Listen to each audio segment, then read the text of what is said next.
Sherlock Holmes and the Adventure of the Lost World by Dominic Green. It was in the autumn of 1918, when my medical practice was burgeoning on account of casualties from the recent war, that my friend Sherlock Holmes called upon me in the most unexpected circumstances. Loyal readers of the Strand magazine will no doubt already be indoctrinated in such exploits of Holmes as the intrigue surrounding the Ruritanian abdication crisis. However, at that time Holmes had failed to uncover anything incomprehensible to the human mind for several weeks, and I was beginning to fear for his health. I was conducting surgery on an elderly major of rifles who had lost a leg in the Egyptian campaign, and whom I was treating for scrofula of the stump, when I all of a sudden heard the ghostly, unexpected voice of my friend Holmes. "I apologize for this peculiar method of gaining entry to your consulting rooms, Watson, but I must beg your company right away." I looked up, behind me, and all about the room, but could see nowhere my one-time roommate and companion. I stared at the laudanum bottle I had been about to hand over to my patient. "The Major was otherwise disposed today, Watson," said the Major. "I have taken the liberty of taking his place. The streets are not safe for me to walk in my customary attire at present." "But the leg, Holmes," I stammered. "How did you do the leg?" "Ah, Watson," said Holmes in a voice of immensely pleased conceit, "you have been making the assumption all the time that I had two legs to begin with." "But, Holmes," I protested, "I've seen you run and jump." "Have you, Watson? Have you really?" "Are you at present engaged upon an investigation?" "An investigation more brutal and savage, perhaps, than any other I have previously been involved in. I consider it normal to see a man's life taken from him by another for the pursuit of criminal gain, Watson, but it is rare indeed for him to be eaten afterwards." Even I, who've been in Afghanistan, was appalled. "Surely not." "Just so, Watson. In the past 7 days, on Hampstead Heath, there have been 7 attacks upon street musicians, each the player of a trombone of some description, and each attacked, if those who heard the attacks are to be believed, whilst executing the closing bars of Gustav Holst's Thaxted.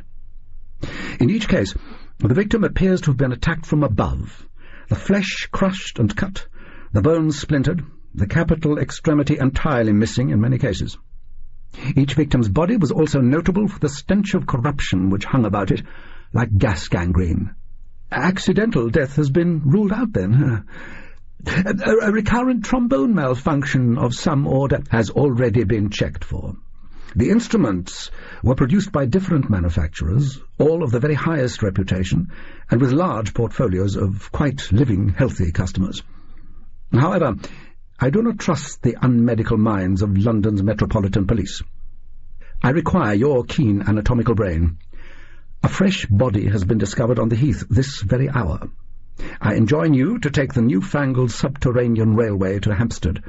I will be waiting outside the station, though of course you will not know me." The London fog was thick as wool pulled over the eyes when I stepped out of the station at the pleasant rustic hamlet of Hampstead. Street lamps were already being lit, each surrounded by a saintly halo in the murk. I bought a paper from a decrepit scion of the lower classes, and sat down on a bench to wait for my tardy associate. "Watson!" hissed a voice through the gloom. "Egad," I replied. "Where are you, Holmes?" "I have just sold you a copy of the London Evening Standard." "Latest news, Governor!" "Though I had thought you might have remarked on my trombone." I remarked on his trombone. "Good Lord, Holmes, you have a trombone. Are you mad?" "Not in the least. This is quite a singular trombone. It was discovered 20 feet up in the branches of a tree, but otherwise almost entirely unharmed, 100 yards from the body of the penultimate victim. It plays beautifully." He essayed a bar of Thaxted. "An improvement on your violin, at any rate. And now, where is the last man to be murdered?" Holmes led me with the accuracy of a homing pigeon through a white haze out of which trees drifted like gigantic submarine fauna. Finally he came upon a spot where 2 policemen sat playing cards over the sad, torn body of one of our city's street musicians. "Evening, Mr. Holmes," they chorused. "Good evening, officers. Now, Watson, your medical training will almost certainly draw your attention to the body's non-possession of a head.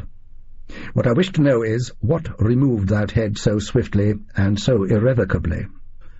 I examined the poor corpse as thoroughly as I could. "I've seen something similar to this at only one point in my career," I said. "An Indian mugger, not a man, but a crocodile, which caused a commotion in our billet in Peshawar. One night one of our subalterns, answering the call of nature by the waterside, was seized about a part of his anatomy I dread to name by the scaly abomination. 16 rifle bullets were needed to kill it, by which time the unfortunate officer was long dead. The brutes have jaws capable of cracking a man's rib cage like an egg." Interesting. "And what do you suppose did this?" "Something, I would hazard a guess, with bigger jaws." Holmes was striding out across the frozen grass, tapping his heel with his cane impatiently. "So, what do you suppose has bigger jaws than a crocodile?" "I have no idea. An extraordinarily large lion escaped from a zoo, perhaps?" "Come here, Watson." I walked closer. Holmes was standing over something, an impression in the turf. "There. What do you imagine that is?" I looked. Then I stared. "It's a footprint, Watson," said Holmes. "It is the footprint of a gigantic 10,000-pound theropod from hell." 10 minutes later I was staring at Holmes as though he were the starkest madman. A megalosaurus?" "The very same. You know my maxim. When you have eliminated the impossible, whatever remains, however improbable, must be, etc., etc." I began to feel somewhat lightheaded. "Holmes, the megalosaurus has been extinct for nearly 200 million years." "Not so, Watson." At this point Holmes fished out a stack of books and papers he had been concealing in his trombone case and began flicking frantically through a periodical. "I considered all the animals that currently exist in the world and are capable of killing a man, and eliminated them one by one from my inquiries. The leopard lacked the sheer height to attack from above, unless concealed in a tree, and I could find no claw marks in the bark of any tree hereabouts. The elephant, meanwhile, whilst possessing sufficient elevation, would gore or trample in preference to biting. Finally, I concluded that the attacker was an animal unrecognized by conventional zoology. Therefore I switched from zoology to paleontology. The characteristic dual puncture wounds of a saber-toothed tiger attack were not present, nor were the 6-fold blunt contusions that would indicate a charging Uintatherium. I went through 10 heavy tomes at the British Museum before I alighted on my culprit. A megalosaurus had performed this crime, a huge Jurassic beast moving on powerful 3-clawed feet and with a mouth like a cavern of stalactites. I know what you will say, Watson. Nowhere on earth does a megalosaurus currently exist. But there are reports from the Belgian Congo of creatures that resemble a stegosaurus more than a stegosaurus's maiden aunt, and in addition there are the remarkable accounts which I now commend to you." He had found the pages he had been looking for and set to reading aloud enthusiastically. "Proceedings of the London Zoological Institute, June the 13th, 1917, an address to be delivered by Professor Challenger to a General Assembly of all members regarding extraordinary discoveries recently made in a high tributary of the Amazon." Oh, that was all poppycock, totally discredited. The expedition brought back no evidence of the existence of living dinosauria in the Amazon whatsoever. "You must remember, Watson, that the generally accepted public account of the expedition is that of Mr. Edward Malone of the Daily Gazette," admonished Holmes. "But I have recently been across the Channel to purchase Professor Challenger's own version of events, and it makes most enlightening reading. As you know, the Professor's account was savaged by Her Majesty's censors, only a few select copies making their way here across the Channel after having had to be published in France." He switched to a different volume, this one hard-bound and bearing a lurid cover engraving of a lady in night attire being improbably menaced by a tumescent Mesozoic reptile. "September the 13th, 1916. violently, bestially drunk on that fermented mash of giant spiders the natives call gula gula. Still see huge green dinosaurs everywhere. Am having to gradually force myself to face the horrid truth that they might actually be real. After tea, with Roxton, Malone and Summerlee out of the camp, disported myself with 2 of the hallucinatory Stone Age women hereabouts, enjoying to the full their supple and surprisingly real-seeming honey-coloured bodies.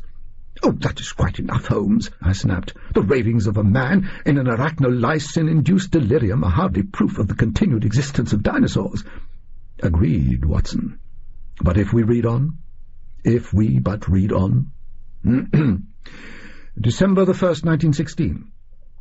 Our return to England has been safely negotiated without either my confederates or Customs and Excise suspecting I had more in my baggage than declared.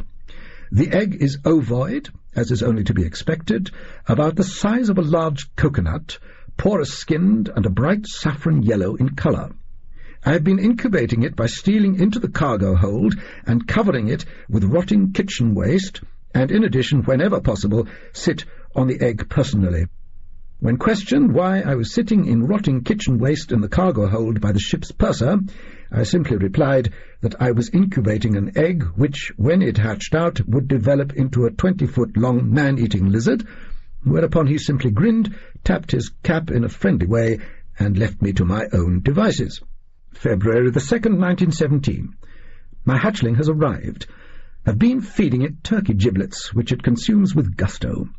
Have named it Gladys, after Malone's carnivorous reptilian fiancée.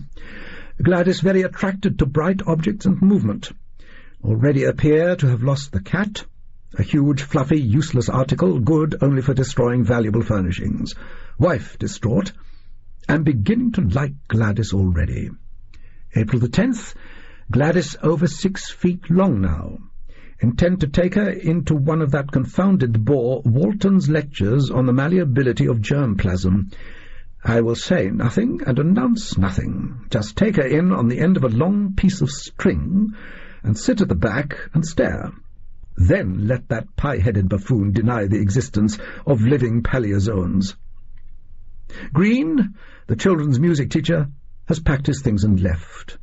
Complained about having to deliver lessons in the same room as Gladys. Claims music drives her into a bestial fury. Good riddance, for his music drives me into just such a fury, as he practises nothing but Holst's Jupiter at every hour of the day and night. Oh, to the point, Holmes. September the 23rd. Have negotiated a regular meat supply for Gladys from a Mr. Glass, a heavily bearded importer of fine Irish beef. Have surveyed Mr. Glass's warehouse and suspect his beef was formerly in the habit of whinnying, but his prices are cheap. 2 of his associates delivered the first consignment to our drawing-room, where Gladys is currently residing. The impertinent lackeys passed doubt on the ability of the window bars to prevent Gladys from escaping. Was only too ready to demonstrate to them how the windows could only be opened on the outside. September the 25th. Donned diver's helmet and steel gauntlets and took half-horse carcass in to Gladys as a treat. Disaster. Window open, drawing-room empty, 3-toed claw prints disappearing over the lawn into the distance. Holmes snapped the book shut. Are you seriously suggesting that a Paleozoic carnivore is stalking Hampstead Heath? I have been checking public records, Watson. There have been over 15 cases of unexplained decapitations and disappearing animals on and around the Heath in the last 12 months. The police no doubt failed to connect them with this investigation, due to the fact that none of them involved trombones. So, a prehistoric monster is responsible for these killings? Not entirely, Watson. There are still facets of the affair that elude me. For example, in all 6 cases, listeners reported that the trombonist's solo was accompanied by a lone fiddle part, which joined the refrain just before the notes suddenly, tragically choked off. No, my friend, I'm thinking that the mind behind these enormities evolved quite recently. Several days later, the eternal fog still covered the city. I was treating a case of phossy jaw in a middle-aged matchworker. My signature was still wet on the prescription for morphia when the worker suddenly spoke up. Quite impossible in a patient whose jaw had entirely dissolved into a sort of calcareous mush, taking me momentarily aback. "Good morning, Watson." This time, however, I regained control with a steely resolve. I did not even look up. "Good day, Holmes. I hope you realize you've just wasted 15 minutes valuable consulting time." "Oh, I do apologize, dear fellow. The streets remain dangerous, and I had to see you. It was the excitement of finishing a case that has been puzzling me for some time." "Ah, the Hampstead trombonist decapitations?" "The very same. I have found what I believe to be an answer in forensic paleontology." Holmes fidgeted in his chair nervously. "Don't you want to know how I feigned a jaw entirely dissolved by phosphor poisoning?" "I most certainly do not." "Oh, very well. It is a case, Watson, that will go down in the annals of all cases in which a dinosaur was used as a murder weapon. For there is a human being behind these deeds, make no mistake of it." Out of a carpet-bag on the floor he drew another volume of bound periodicals. "These are the observations of a Mr. Barnum Brown, who has recently discovered a colossal ornithopod in the fastnesses of Alberta, which he names Corythosaurus casuarius. This creature, a member of the Hadrosauridae or duck-billed dinosaurs, possesses a singular crest on its skull, a hollow, air-filled bony structure which some paleontologists have wrongly supposed to have been used for breathing while the animal snorkeled like a scaly submarine. There is, however, a slight drawback to this theory, in that the crest possesses no exterior nostril." "The murders, Holmes?" "Ah, yes. There is, you see, a school of thought that believes the crest formed a sort of resonating chamber with which the beast would be capable of making distinct musical notes, not unlike, one would imagine, a trombone." "Holmes, I cannot see any conceivable reason why a house-sized prehistoric creature would wish to make a noise like a trombone. These creatures were not the sharpest of sorts. Some of them needed secondary brains in their abdominal regions to remain capable of coordinating their movements. It is also true that large creatures do not necessarily have acute senses. The rhinoceros is notoriously short-sighted, and relies on its sharper sense of hearing to detect approaching hunters. Consider, then, a herd of such creatures. Like African herbivores, they might not all be members of the same species. Multiple species of African antelope often gather at the same waterhole to drink. However, our antelope weigh 5 tons and are only marginally cleverer than the pond scum they're lapping up.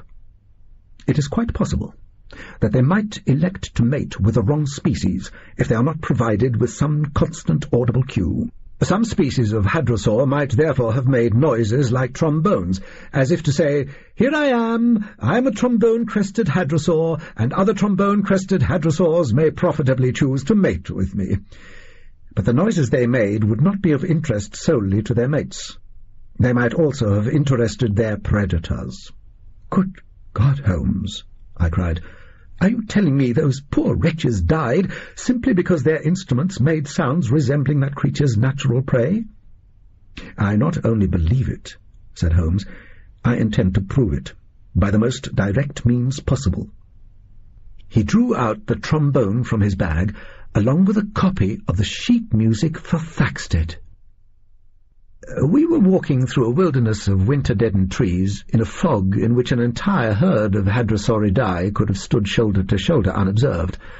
A bandstand loomed out of the murk. Posters announced a forthcoming event involving royalty.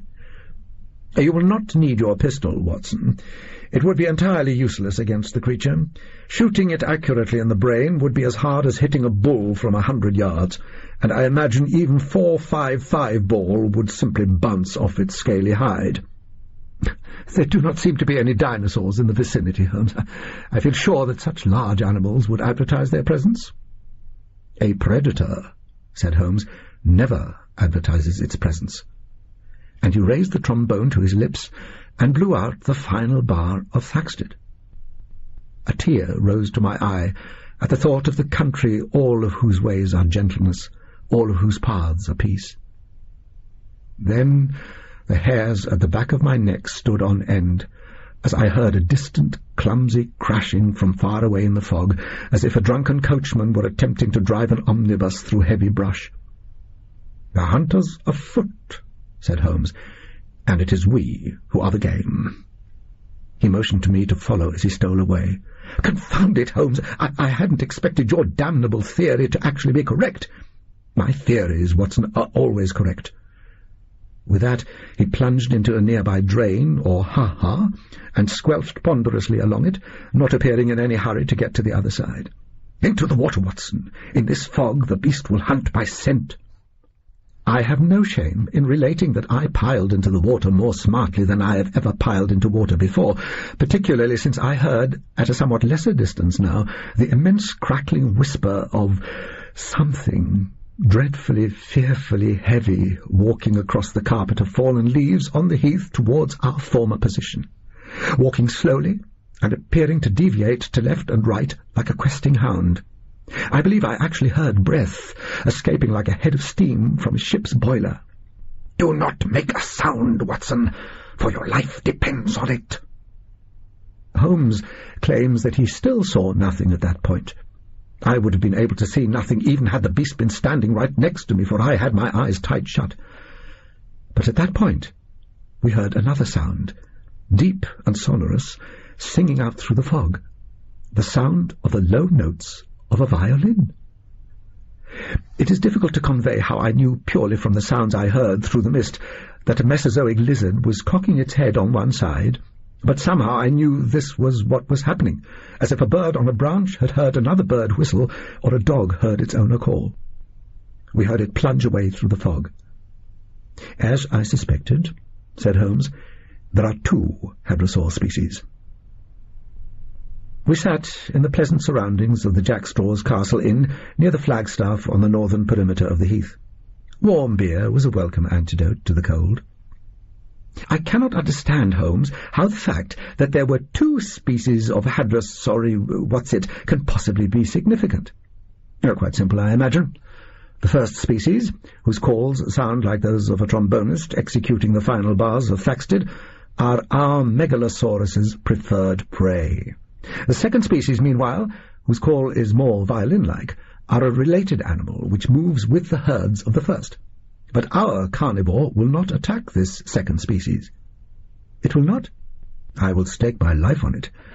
These animals are not prey. Their flesh is shunned by our Megalosaurus, which will nevertheless follow them in much the same way a lion will follow an animal it is incapable of bringing down, such as a rhinoceros, in the hope of finding other herbivores it can bring down.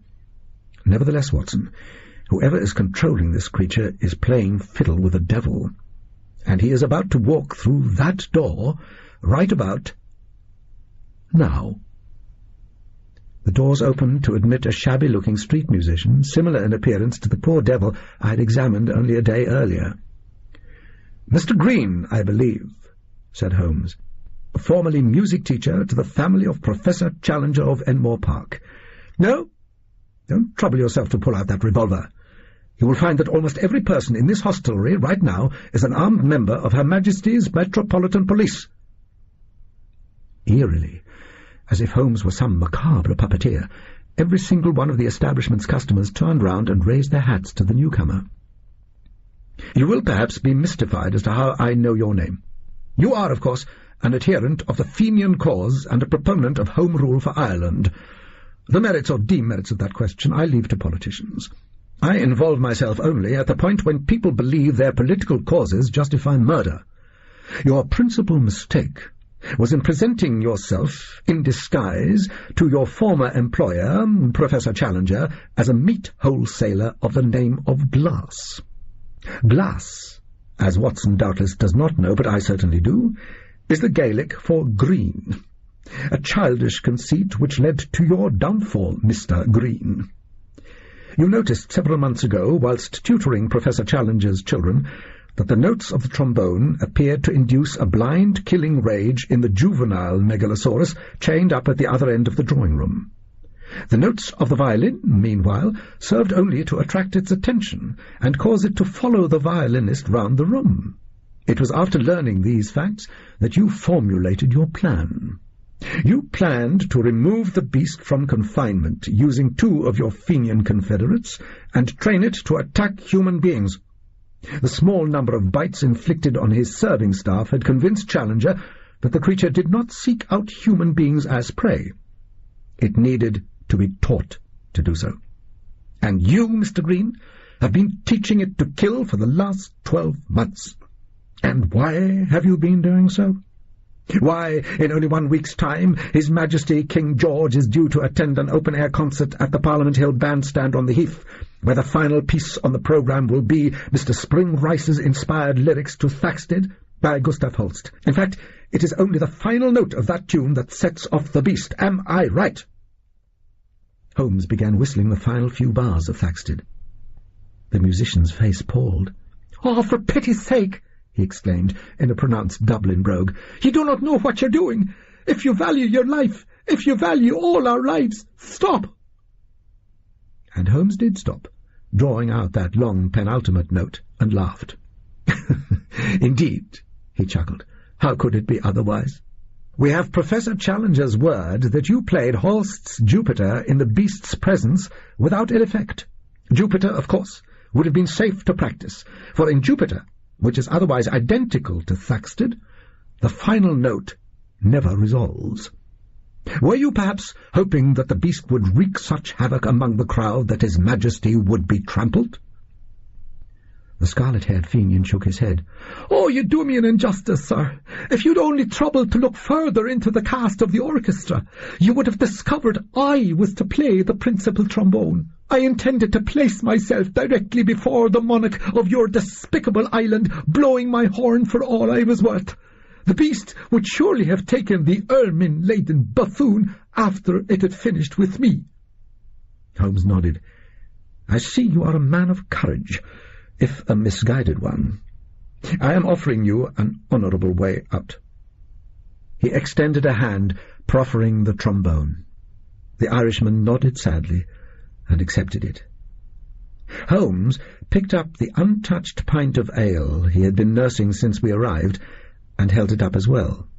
"A last drink for a condemned man?" Green accepted the pint and drained it with gusto. Then he turned round to the assembled police officers and cried, "Fianna Fáil!" before striding out through the indoors into the white murk. We saw no more of him, but heard, droning in from without, the clear, calm notes of that timeless patriotic hymn which, I became more acutely aware than ever before, apply to any country, any king, and more especially to that great country we all hope to become citizens of upon our end. Then suddenly there was a great thundering crash, and a hideous roaring, and the notes of the trombone ceased as the instrument itself was flung out of the fog, bent double, towards the window where we sat. "Gods, what a beast! It will take a troop of soldiers with an artillery piece to kill it." "I think not," said Holmes. "That pint of ale contained enough strychnine to kill 10 elephants. Now, I believe there is time for me to consume another less dangerous pint before we repair to the bandstand, where I believe the local brass ensemble is currently setting up to practice. I fancy I could stand to hear that tune again." And he clicked his fingers for the barman to bring him another beer.